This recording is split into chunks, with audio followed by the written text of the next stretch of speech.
Tahun 2003, di Jawa Timur, Dwi, Frankie, Naning, Endah, Fadil, dan Hendra berangkat jadi pekerja musiman di pabrik gula. Tiba-tiba, Wati calon istri Hendra ikut gabung dengan alasan butuh uang tambahan buat nikah. Setelah perjalanan panjang, mereka sampai di area pabrik dan langsung menempati penginapan. Malam pertama mulai terasa aneh. Di penginapan Putri, Endah dan Wati sempat dengar alarm yang bikin bingung. Sementara di penginapan Putra, Fadil melihat penampakan menyeramkan saat hendak sholat. Endah sendiri malah mengikuti sosok misterius sampai ke dalam pabrik yang sepi dan melihat pagelaran wayang aneh. Saat ketahuan mengintip, semua penonton menatapnya dan sosok tinggi bertanduk muncul di belakangnya. Keesokan harinya, mereka mulai kerja dan dikenalkan aturan ketat seperti setelah maghrib.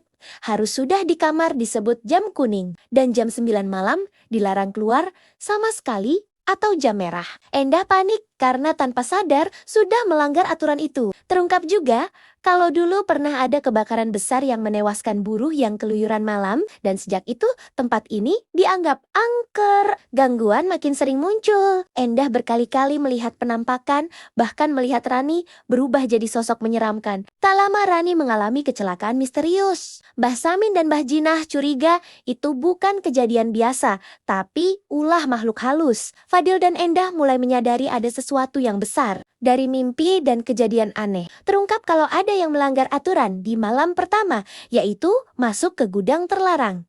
Tempat kebakaran dulu terjadi. Di sana ternyata ada kerajaan demit yang dipimpin Maharatu.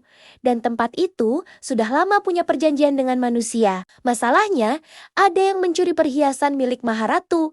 Pelakunya ternyata Naning dan Hendra. Selain melanggar aturan dengan masuk ke tempat terlarang, mereka juga berbuat dosa di sana, yang membuat mereka bisa melihat hal gaib. Sejak itu, teror makin menjadi. Saat kebenaran terungkap, Maharatu mulai murka. Wati kerasukan, diikuti kekacauan besar para pekerja kesurupan dan saling menyakiti. Lewat kerasukan Endah, terungkap juga sejarah kelam pabrik yang berdiri di atas tanah yang dulu meminta tumbal. Akhirnya, diputuskan Naning dan Hendra harus dijadikan tumbal untuk meredakan amarah. Sempat dicoba menipu dengan boneka, tapi gagal. Saat mereka berusaha menyelamatkan, semuanya sudah terlambat. Naning dan Hendra ditemukan sudah tewas setelah dikorbankan oleh kekuatan gaib.